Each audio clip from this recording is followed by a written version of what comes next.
Okay. Welcome to the AKA podcast. We are here today with Ed Ruth. And Ed is here on quarantine, waiting for his next fight, like many fighters out there, and chilling with the family. Here. Ed, you're a very renowned grappler. And the other day at the gym, you told me, well, really wasn't my plan, but I just ended up winning. I mean, that's the greatest. I love that about you.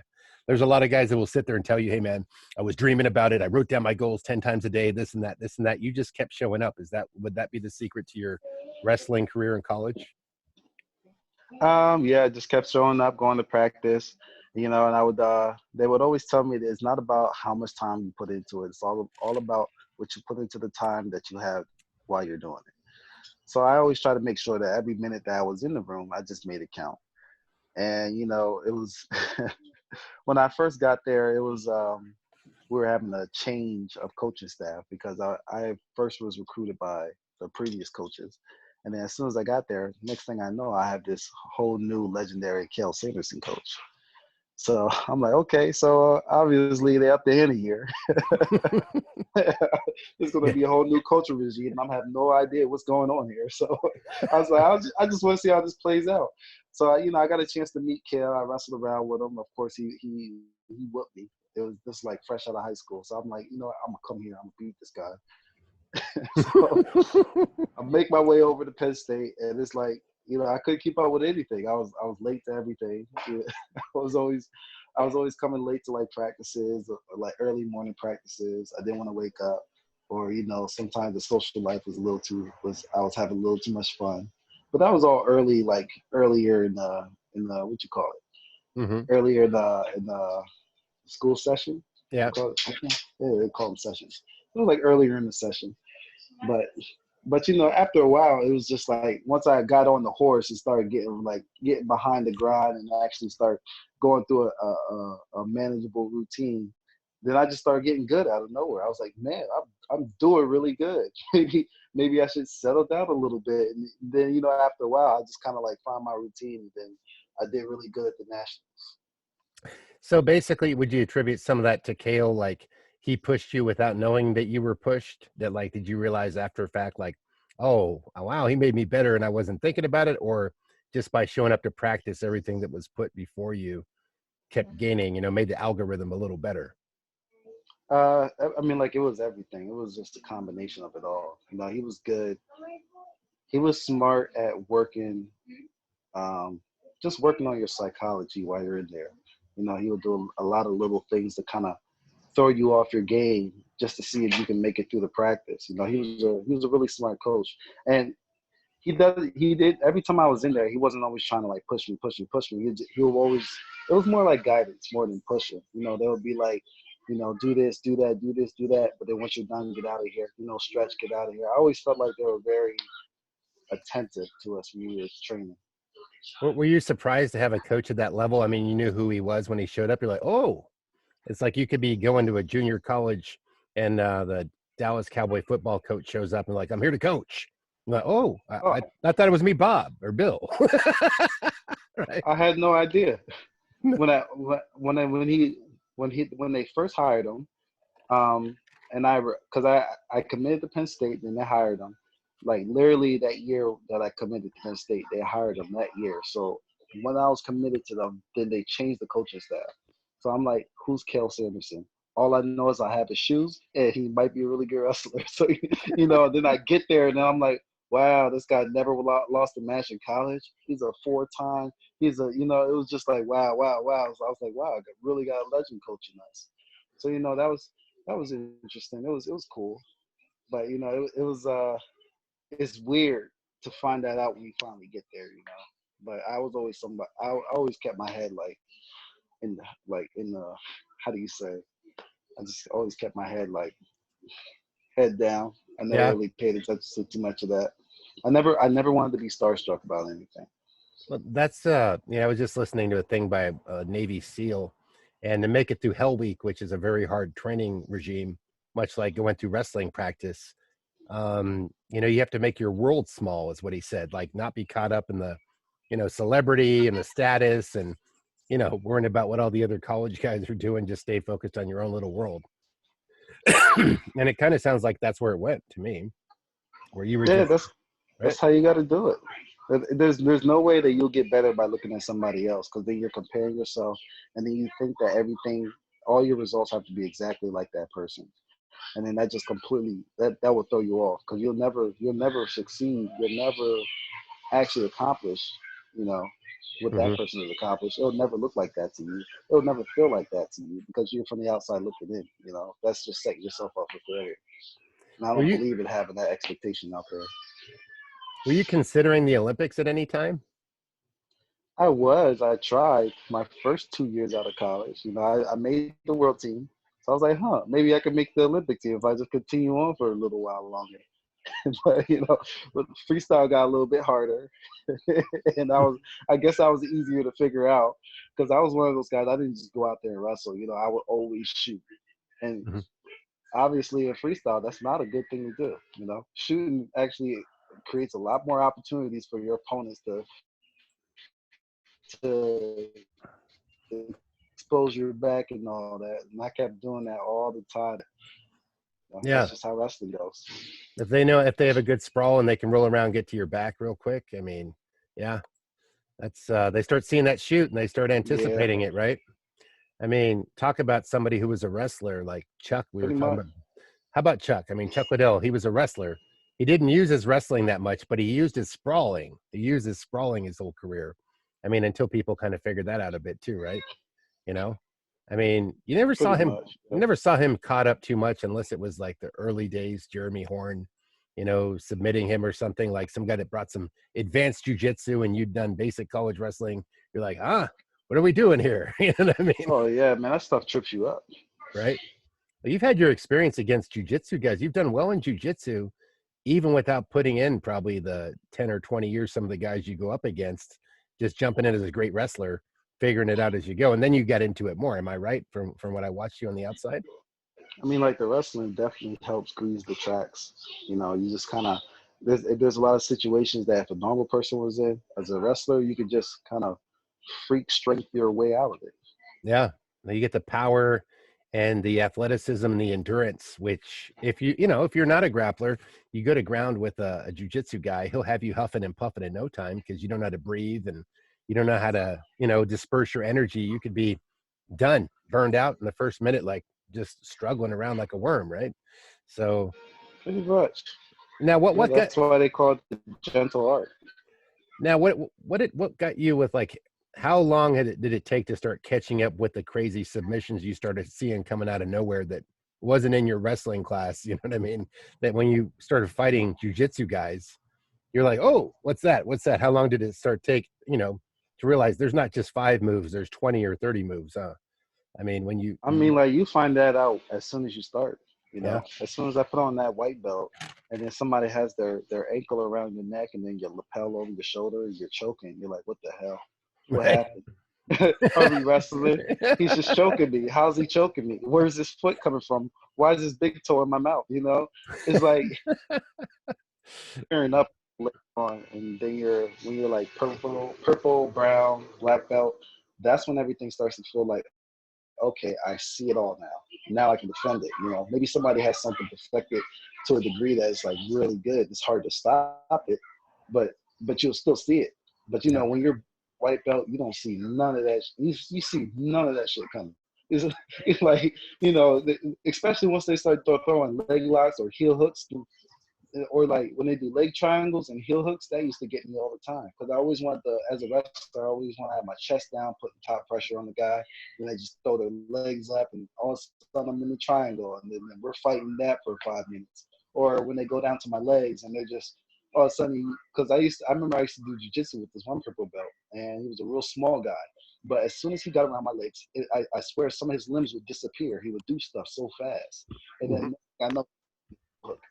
Next thing I know, he has me in a straight heel hook, straight or ankle inside heel hook. Like, it was crazy. Like, he just knew it instantly. They walk you into a trap. You feel instinctively, if I turn this way, this is the way to the outdoor, but it's Oh actually yeah, the you way feel into it. their trap, right? And you're like, Yeah, you feel it coming too. it, You feel it it because feels then a little loose till you turn and you feel the pressure. Oh, that's I should have yeah, went that way. exactly. And you're like, why is he letting me go? Why is it? Oh, that's why he's letting me go. get some bitch copy. I mean, and for my subtle, limited amount of knowledge on it, is it's probably usually better to turn towards the pain than away from the pain, because the pain more than likely is a trap for worse pain right around the turn. You know, Honestly, in a setup, you know. yeah, in the setup, but most of the times you don't know. Mm, I was a judo guy. I know how to do arm bars. I knew how to do choke you out, but I didn't have the darts. Wasn't really part of our things that we did. We were good at throws, but on the ground, I got to say that jujitsu has so many more submissions. It's just a whole different world. Kind of like coming from wrestling, you know, to It be like, is. whoa. It So is. And it. No, go ahead. I remember talking to you, and this is always interesting for people to hear. You never got in any fights growing up. No fights growing up, right? No, No. And you just, I wasn't hmm? when I was the only time I ever remember getting into fights when I was younger. I was in middle school, and I used to be aggressive. Like I used to be aggressive towards in the beginning of middle school. You know, I would like after football practice, I always advocate, hey, you want to fight? You want to fight? And then, next thing I know, I'm grabbing them, I'm throwing them down. Still got my shoulder pads on and my football gear from like the neck down. I'm just throwing them down, just wrestle on top, and then act like I'm about to punch them. I used to do that all the time, but then after I got to high school, I quit. It's like all of a sudden, like this absolute zen came over me, and then I just became like a pacifist. I was just, content. Yeah, I became a wrestler. you But get I it guess I right. guess once I got deeper into wrestling, I had more of an outlet for that aggression and rage, and it was just like, man, I don't need to fight people.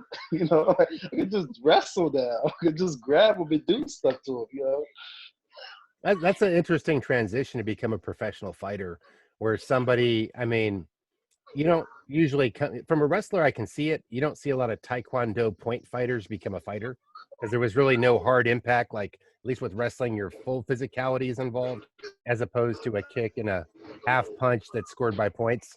Whereas boxing, it's full impact, right? It's on is on. There's no in between. I mean, if you'd never gotten a street fight, but you grew up boxing, you know you've been hit, just like anybody else in a street fight, right? Pretty much. Oh yeah, Yeah. those boxes feel like a wall hit you. You're comfortable with your boxing. I noticed you moving around and you're mixing it up really good with your kicks too. You got great kicks.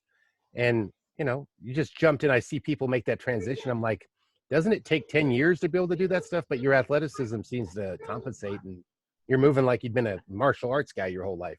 Kind of trips me out. You know? When did your kick start getting good?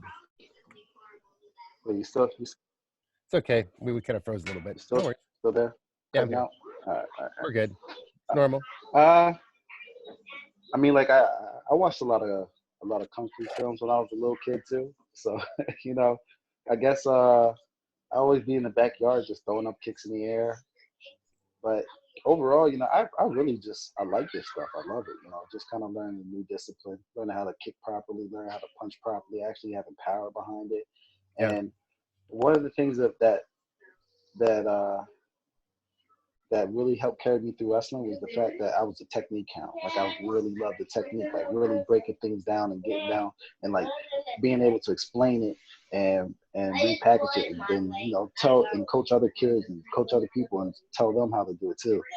And that's how I came at MMA. I just attacked it the same way. I was just like, wow, if I do this way, holy hell, it actually is better. It actually does hit harder. It actually does. I do actually move faster, or my punch is a little bit faster because I'm being more relaxed, or I fight better now because I'm overall more relaxed. I just like the technique was just so. It was just so impressive to me. I was just like I couldn't. I was so hungry to figure out more, and like the thing with MMA is you got to train more to figure out more. So I find myself in there all the time, like, oh, what does this feel like? What does that feel like? How do I do this better? How do I do that better? And then it all just kind of like pulled together into that. And every time I'm out there in the cage and I'm fighting, I'm like, well, hell, I could do this, I could do that. Like, it's fun for me, because it's like, I was like, shit, I could do that. Oh, that's cool. I could do that. I can still, you know? I like that, Ed. It's like you're so relaxed about it because you into the technical, you understand it, and you're like, I want to try out my tools. Like, what am I going to use this fight? You might have a game plan. But you're like, can I get to use that one I didn't use yet? Or I'm sure you're like, ooh, I want to try that kick this Exactly. time, right? Like, I'm like, man, I want to, like, I've been working on my jiu-jitsu. I'm like, now I want to go out there and work on that too. You know, work on takedowns, work on, you know, doing some more kickboxing, just throwing more kicks out there. what about wrestling? Have you wrestled in college? Were any of the guys in the UFC, the big names, any people that you were wrestling against while you were in college? In the UFC right now, Yeah. UFC Bellator. There's one guy, Logan Storley. He's in Bellator right now. Hmm. Who else is there? He, uh, I didn't wrestle with him in college, but he did wrestle very close to me. Tyrone Woodley, Phil Davis. Who else? Ben Askren, Hmm. Deron Wynn, Kyle Crutchmer. Who else? Yeah, those guys are all in your house now, in the same house. Yeah, Romero. You know, Right? Oh, like crazy Yeah. Romero? I heard my little guy. Oh, he's cute. Now, we have little guys pop in here and there. They help with the commentary. But Yeah. So here's a question to you. What do you think about the Dagestani wrestling? What's unique about that? Because you get to wrestle with Khabib and those guys once in a while in his camp when it comes in.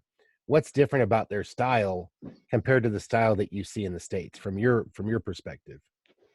They have solid wrestling. I like it because their technique's a little bit different. They react to things a little bit differently. But also, I've noticed that, you know, American wrestlers, we give up takedowns, as in certain situations with the Dagestanis, or just like overseas wrestling altogether. You take a guy down, he's in a 4-point horse stance. You know, Mhm. he's actually, it's still kind of hard to take him down from that point on. You know, he still has a chance to get up, get back to his feet. He's So braced. Mhm. it's so different because you take somebody down over here. You know, they're not used to doing that freestyle 4-point stance to keep their base. They'll just go down, you know, or they'll just bail out, go to their back of their jiu-jitsu guy.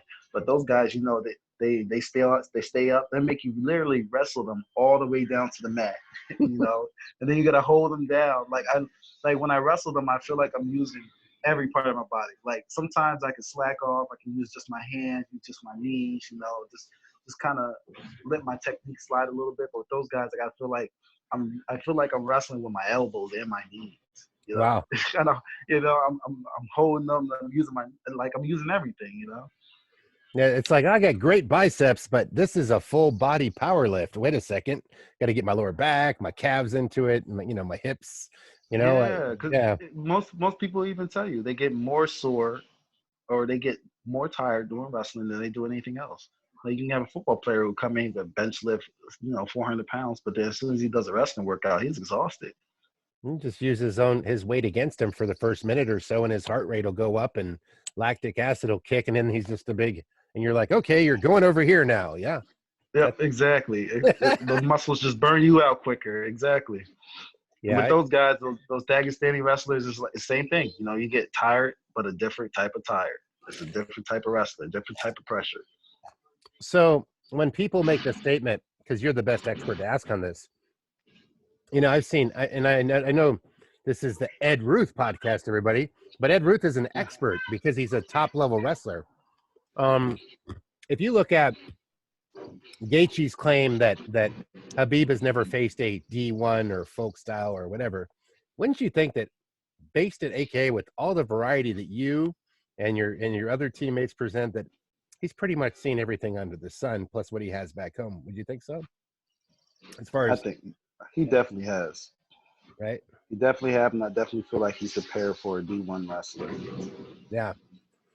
Yeah, I remember he wrestled that kid that was the upcoming kid that was DC's kid. You know what I'm talking about? Did you see that Chase video? Adalde, yeah. Yeah, he wrestled Chase, and he wasn't giving him no easy takedown. Imagine the name Chase would have made for himself had he totally got up on Khabib. Yeah, true. True. He would have been signed to the That was UFC. his time to shine, man. He would have been signed to the UFC at friggin', young, oh, you're a 15-year-old, you're going in. But No, it's pretty interesting. So as far as boxing, who do you like to model yourself after? What type of boxers interest you? Um, I like to model myself after Floyd Mayweather. You know, it's the hit and not get hit. Hmm. But you know, in MMA, that's kind of hard. You know, I feel like as soon as I hit somebody, man, I'm getting popped back. You know, but you know, as far as him, you know, I like Mayweather. I like Lomachenko. You know, he's always moving. He's always pressured. He's not just resting in front of the guy. He's like actually looking for a way to put the guy away. Hmm. Who else is there? I love Mike Tyson. You know, just the fact that he's able to go out there and knock people out with one punch. I still have yet to get that one punch, that one sweet, big one punch knockout fight. You know, that'd be awesome. Quick payday. But who else is there? You Oh get man, I the always love you Sugar get Ray the Robinson. you get the knee in there. You get the Huh? knee. You get the good knee knockout. The side Oh knee, yeah, yeah, whatever that got was. that one. That was a new one you made up on the fly. I like that though. You knocked that guy out. Just right. It was like a side knee. It was like a whoop, like your knee was being used like a fist or something. It was pretty wild. You know what I'm Talking about talking? Dempsey, was he on the fence? Not Dempsey, not my relative, but the you knocked out my relative.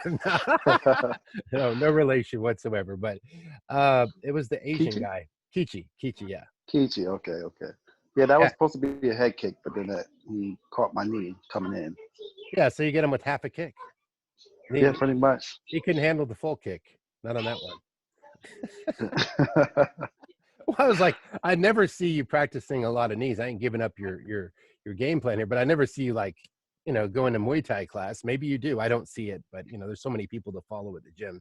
But that knee was I feel beautiful. like Huh? I gotta use it more, man. I gotta use the Muay Thai more. I Hmm. feel like that just makes you more dangerous close range. Is Cause that those hooks be missing. right? And it's like you're not boxing, so he can jump downstairs, he can pop up the side, he can throw a kick, he can distance, he can push kick you. There's so many combinations you don't have to contend with in like regular boxing. Like I'm gonna box, you're gonna box. We're just gonna close in and box. Yeah. But have you worked with any pro boxers one on one? Did any pro boxing sparring? Uh, I remember boxing with some pro boxers when I first started out back in Fresno. It was just one. I can't remember his name. I'm embarrassed to say that. That's okay. But also, but I just had a really good boxing coach. His name was Marcos, and he started out teaching me the basics, and I feel like he was a great coach for getting my fundamentals down because he was just very consistent. He was really good at holding pads. He was an athletic guy, so he would move around with me as I was hitting the pads. Really, really good coach. Who else was there boxing wise? But other than that, I just kind of stayed closer to some boxing circles in the beginning. Hmm. Whenever he would be like, "Hey, I'm going over to this boxing gym. We're gonna see if we can get you a boxing match or a sparring match with one of the guys there."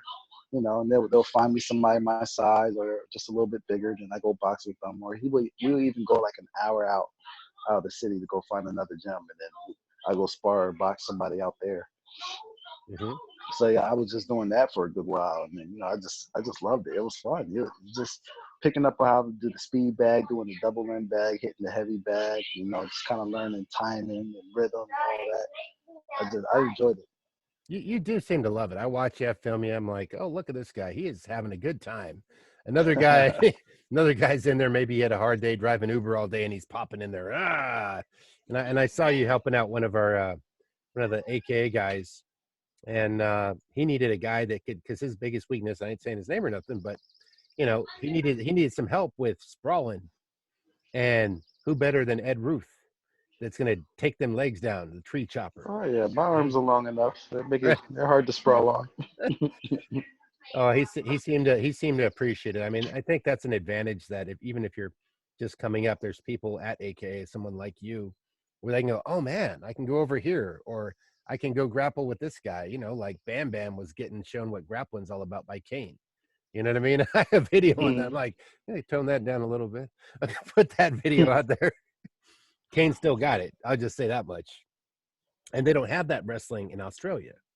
So that's, isn't that weird? Like certain countries don't have the wrestling. Russia has the wrestling, America has the wrestling, and then jiu-jitsu has But Brazil. But that's that's just how wrestling is. You can only get as good as the people that's around you.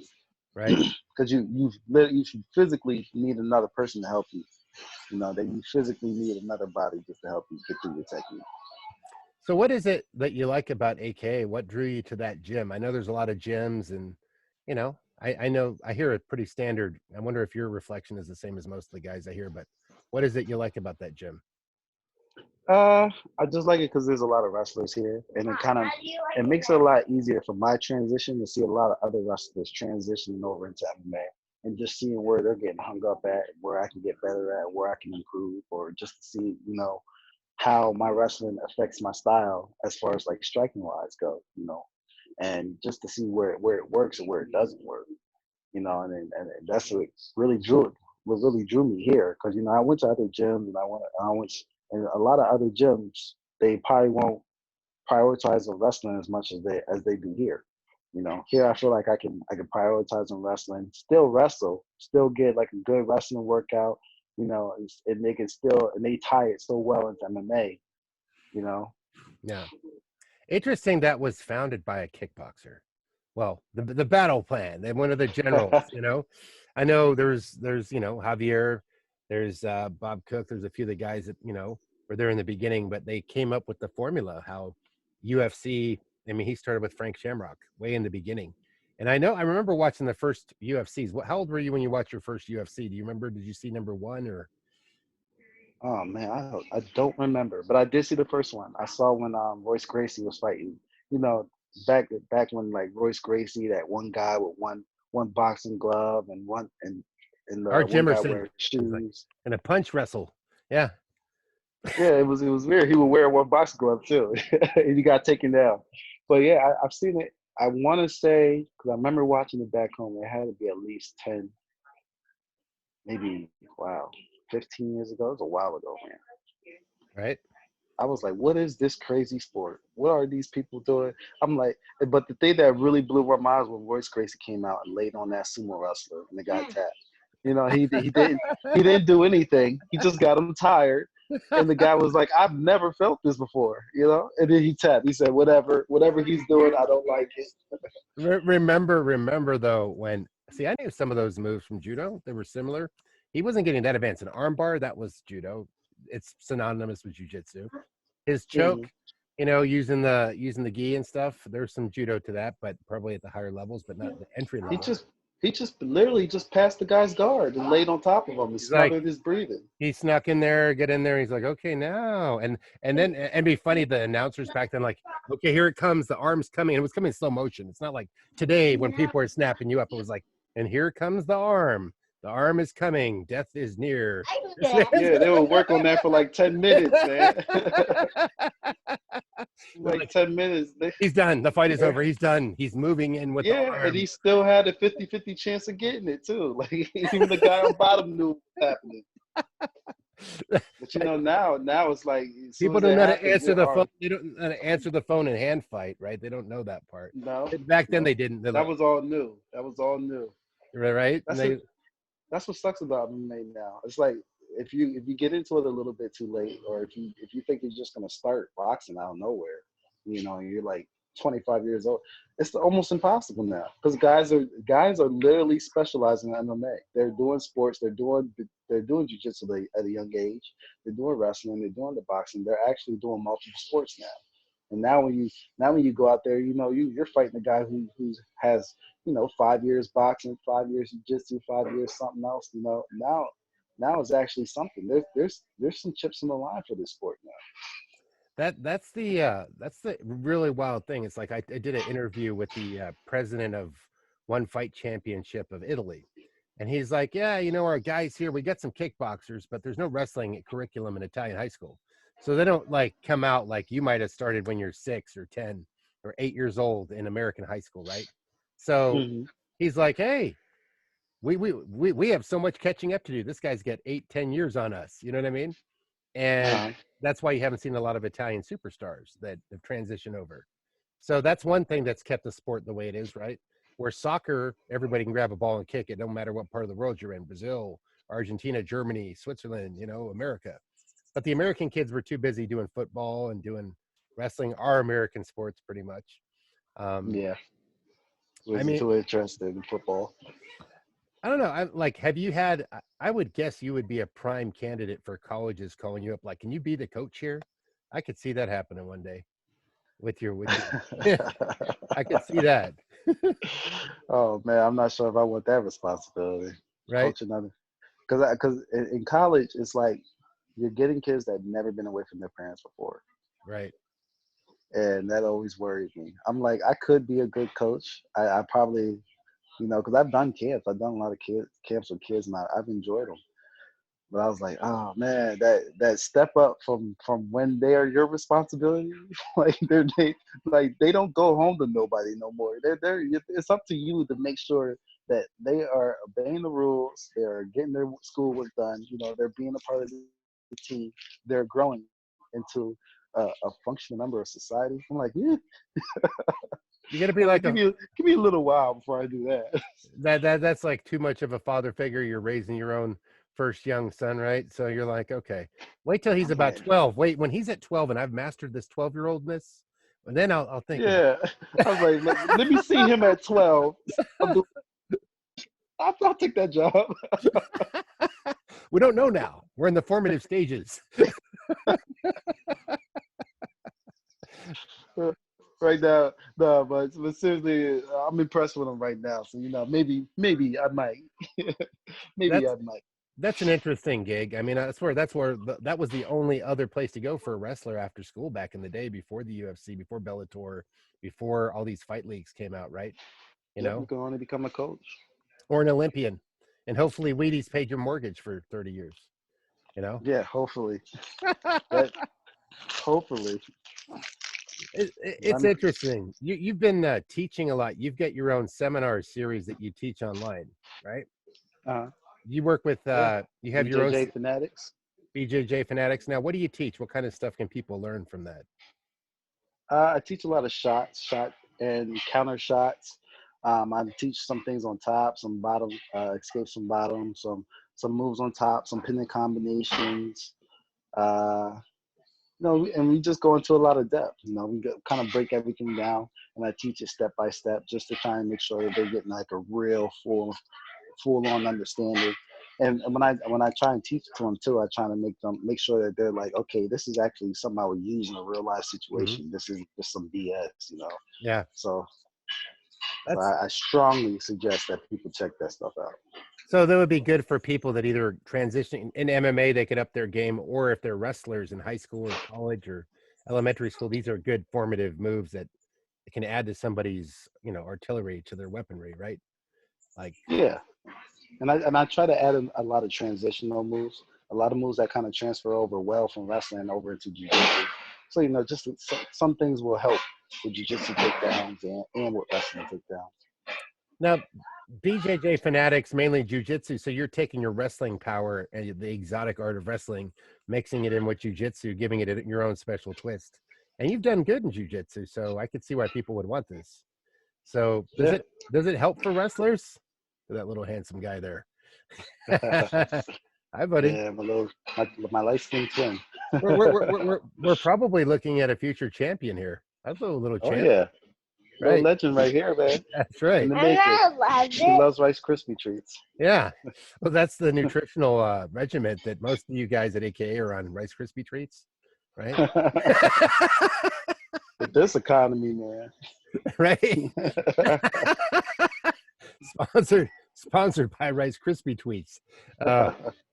Well, so you're pretty up there in the ranks. I mean, you're closing in. You're still a contender. Like, you got probably a couple more fights to get to the top for a title fight, you think? Yeah.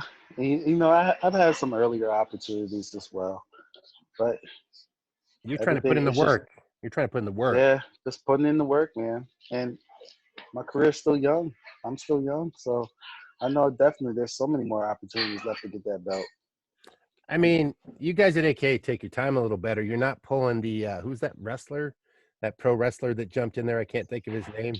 had the one fight. He's like, yeah, I can fight, and I'm going to go learn to fight from Duke Rufus. I can't think of his name, but he lost pretty badly to. He lost to the guy Mickey. Man, I know you're talking about Sid. I'm so mad with his name.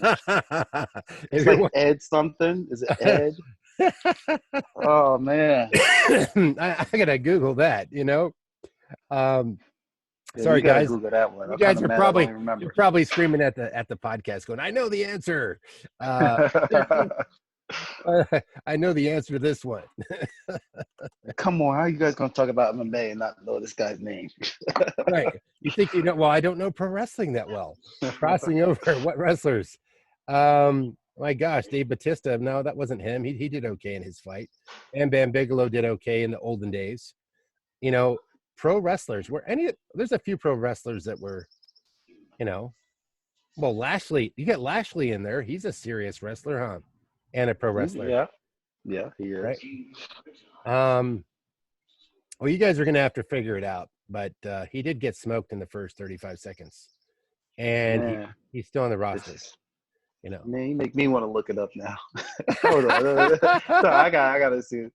All right, hold on. Here it is. Here comes his name, Jack Brooks. But what was his real name? CM Punk. CM Punk. That's his name. That was right on the tip of my tongue. I was about to say it, but I was like, it might be wrong. Oh my gosh, that's funny. We kind of fell off the wagon on that one. Oh, we did. Where did CM Punk came in? He used his tattoos. He looked real tough, and he gets strangled by a guy that was like, on the entry level of the UFC. He hasn't done too bad, Mickey, but then those guys have kind of disappeared. Like, fights overshadow fights. It's interesting, man. I think people should, you're going to be one of the grand masters. They're going to learn the stuff from you if they sign up for your, BJJ Fanatics. What is that? Like a subscription service where they have all the top like grapplers and stuff on there and MMA fighters? Well, you can subscribe to it, or you can go buy the DVDs. Yeah, that's pretty good. Now, let me ask you this. Who is the toughest guy that you have to spar with at AKA? I gotta say Chuck.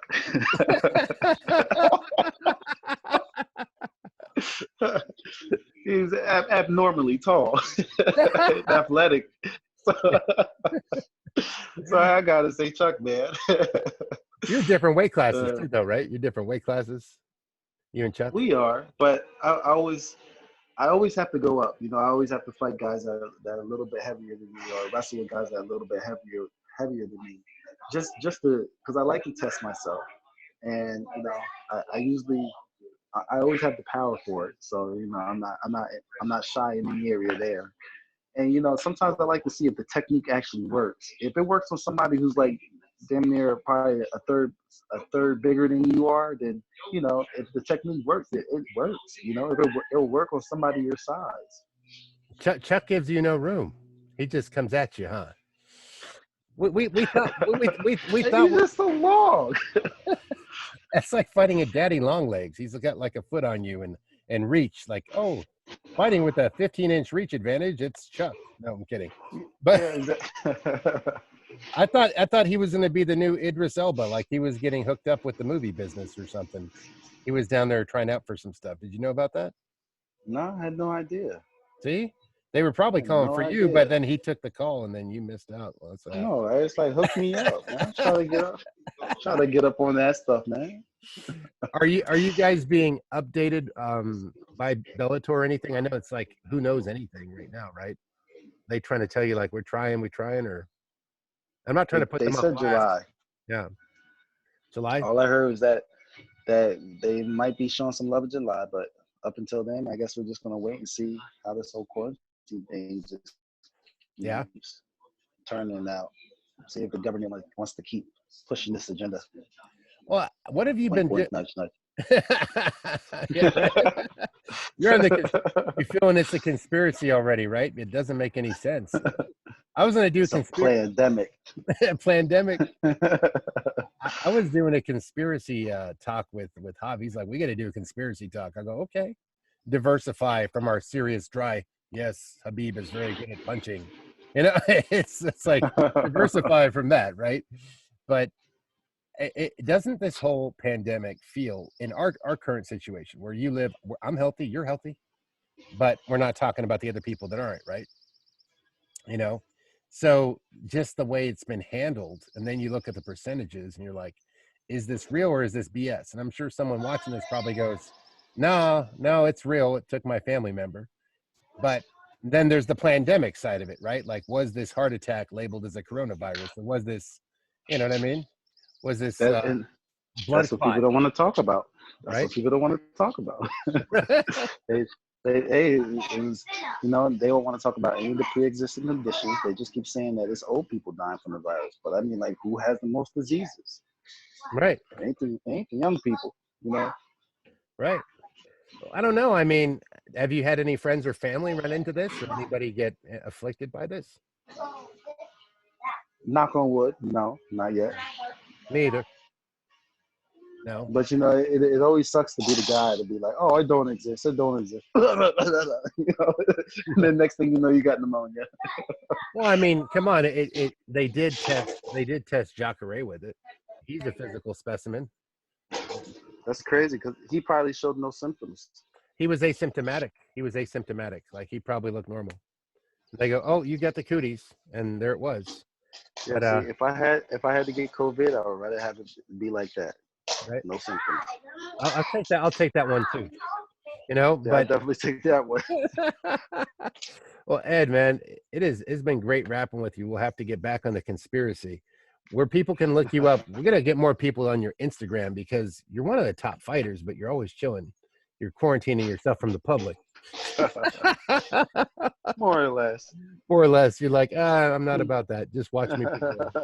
And it's Maybe I okay. like fighting too much.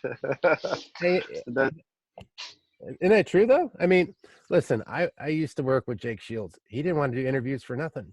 He want to talk about nothing. You know, he just wanted to grapple, you know, and he was cerebral. He was in his head, you know. So you have your extroverts and you have your introverts that are pragmatic and you know what I mean? So, I feel like socially I'm an introvert, but physically I'm an extrovert. right. I can put it that way. Because it's like I love doing things that are physical, getting out, working out, being in the gym. I always loved doing that. And Mm-hmm. then when it came to like the whole social side of it, I was like, I'll get to it tomorrow. So I just get lazy. Now I'm just trying to Put put it you on the back burner. Well, I mean, I do a lot of podcasts. Of course, our leading topic is because we have such a following of Habib and his brothers, right? And you're part of that team too. But I'm like, well, where's Ed Ruth? I like Ed Ruth. I always film Ed Ruth. I got to get him on here, and Ed Ruth's like, no, relax. But Go home, take a bath, man. listen, there's some people take a right now you're chill. No, not too many people bother you unless there's some wrestling paparazzi following you around Safeway. I don't know, but you know what I mean. It's when you get to Habib's level and you walk outside and everyone's like, sign my baby, I need money to fix my car. It's like they just swarm you, right? Mm-hmm. Now what? Somebody comes to the gym, wait for you in the parking lot like the day before. Right. Like, I've only seen that with Khabib. Right. Every time I come in and they're like looking at me like, you train with Khabib? I'm like, oh, John, you're one of those guys. Well, like, some of them don't even know English. They're like, Khabib, you train? I was like, sure. They should know. They should know some of the iron that sharpens iron. I mean, it'll be your turn at the top. You're on your way to the top, and but there's so many different bouncing balls. You're like, yeah, I'm doing good. No one's paying attention to ball number 3. They're watching ball number 17 over here. It's crazy how the media and so many things grab our attention. But you as an athlete, I don't think many people ever sat down and go, I got to talk to Ed Ruth about some stuff. Otherwise, they'd be talking about the regular, how's your stand-up? How's your ground? How's your stand-up? What do you think about your opponent? How's your stand-up? You're like, yeah, I can answer that all the time. I can answer that, robot. So what are you doing to stay busy and stay happy and keep the family upbeat? Are you going for walks? You running that, just staying in shape? A lot of backyard work. Yeah. Just been doing a lot of running. Yep, backyard workouts. I have sticks, weights, nunchucks. Yeah. I have I have ankle weights, body weights. I have seating pads. I have literally everything just to like break myself down and rebuild myself again. So that's pretty Beautiful. much mostly what I do now. So like when the mailman comes, or you're out there ready to take him down, right? Like they know it's part of the drill In now. my booty shorts. Throw him in a triangle, snap his arm. This was priority. Should have been here a while ago. Whatever you do, don't be late for house 1324. Never. Yeah. That's good though. So you're just waiting for your team to get back on training, man. I hope this gym opens up. At least you can start getting ready for your next level. What do you think Yeah. that, here's a weird question. What do you think this is going to do psychologically to any of your potential opponents you would have been up against these last couple months? You think they're kind of getting worn down by it? By the quarantine? Yeah. I hope so. Fingers crossed. Because I know whenever I step in there, man, you always going to catch me on my best day. I'll never let people catch me slip. Right. You had a monster opponent last time. They've not been easy on you. They've thrown you all the heat. You're like, I'm just learning my stuff. Okay, fine. Fight an alligator? I'll fight an alligator. Yeah, that's perfect. That's fine for me, man. I call it baptism by fire. I like it like that. Because I'm like, if I could do that, then I definitely could do the rest of it, And I Come on. know that for most people, their journey is all about, about making it perfect. But for me, it's more about, I like the journey just by itself. Right. Just to kind of experience the highs and lows that nobody else has ever experienced, though. So it would prepare me for even greater highs and lows. That's the only way I can put that. You're the only guy on that planet, man. You're the only guy in the ring. You had a real headhunter coming after you. This guy had a crazy record and high output. And you're like, okay, let's try this one on. Never tried one of these before. So I love it. I mean, it's the only way you get better, man. he's knocking everybody out. He didn't knock out Ed Ruth, but man, that was a crazy match. I thought the guy that you fought that came from that other, it was a fight before him. Who was that guy? That black guy that was coming out of Titan. Jason Jackson, yeah. That was your biggest test so far. That's what I was thinking. Yeah, that was. Got to give him that one. That was a good punch, man. He got me that last round. Did he surprise you, or that guy? Or were you expecting more or less? I mean, he was very physically durable, that guy. He's fast. Yeah, he had a lot of fast twitch to him, but that's just how fights are. You never know which one's gonna come through. It's literally a gamble every time you step out there. And I think I'm just one of those crazy people get a thrill out of that. Maybe this punch will get him. Maybe this punch won't. So aside from all the financial and making a living and taking care of your family, like, I just want to see what happens next. So it's like a movie. That's like it happens before. It's a kind of exciting way to describe it. I've never really heard it that way, right? I mean, I like it better that way. It's like, for me, this is adventure too. I can't just go out there every single time and then be like, this is what's going to happen. No, every fight's already predetermined. So the fight's already been lost, and won or lost, it doesn't matter what happens that time of that day. You can't change it. I'm just one of those people who believe in that. So it's just like, enjoy the journey, enjoy the adventure. It's going to be fun either way you look at it. I mean, you were planning to be a fighter till end of wrestling, am I guessing? It was until the end of wrestling. I was like, hey, I kind of like this jiu-jitsu. It's kind of fun. I was like, oh, hey, this box is kind of cool, Wow. Hey, I'm not really kicking off with this freestyle stuff too cool. So, but it wasn't just that. It was just that I always saw myself as more than just a wrestler. Yeah.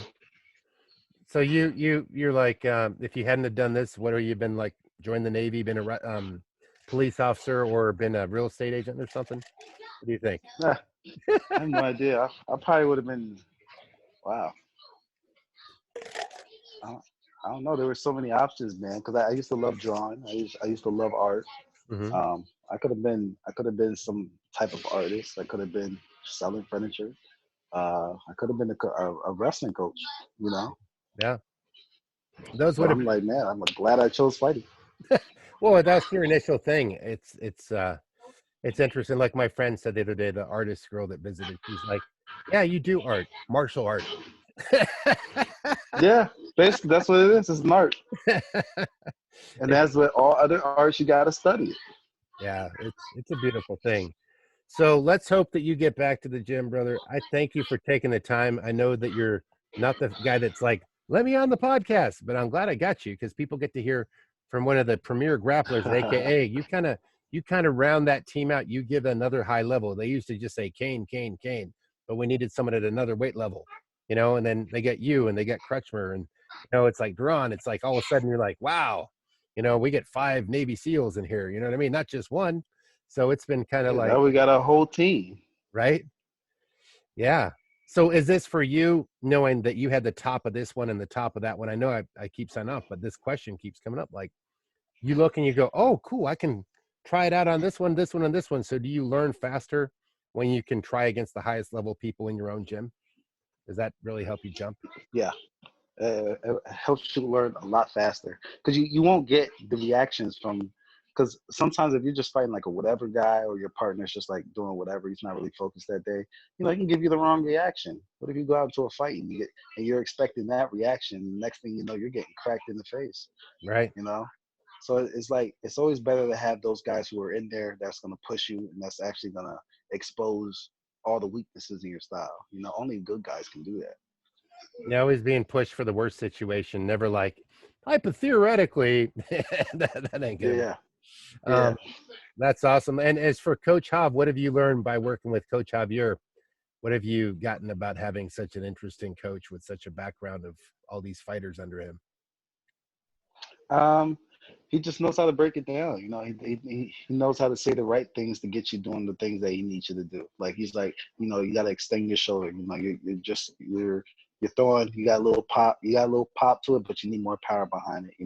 He's after I'm done sparring, he'll be like, hey, you need to start a little bit faster or start a little bit slower. Or if you go out there, just stand and bang with the guy. Don't even take him down. Just go out there. He tries to push all the training in a certain direction, but I feel like every time I leave the cage, I'm just like, okay, I feel like I got something there. I can kind of see the madness behind the science. He's a master chess player, man. He plays very sly and very aloof and very laid back and humble, but the guy's brain is amazing. I mean, look how many champions have come out of there. It's not by just accident. I mean, it doesn't mean everybody's going to become one, but I think everybody's game will be upped by working with a coach of that caliber. Definitely. He sees you've like take the feedback and just instantly it applies, huh? Analyze it. Yeah. Analyze it in my brain. Right on. Well, thank you, brother. It's been good having you on here. Thanks for having me, man. We're gonna find you at Ed Ruth. But what is your Instagram again? You can find me at Ed Ruth 67, or you can find me on Twitter at eruth67, or you can find me on Facebook at eruth67. Yeah, you got to follow this guy. This is the up and comer. You're getting to see him on quarantine before he destroys the world, especially the rest of the guys in Bellator are at home right now giving up. Ed's relaxed.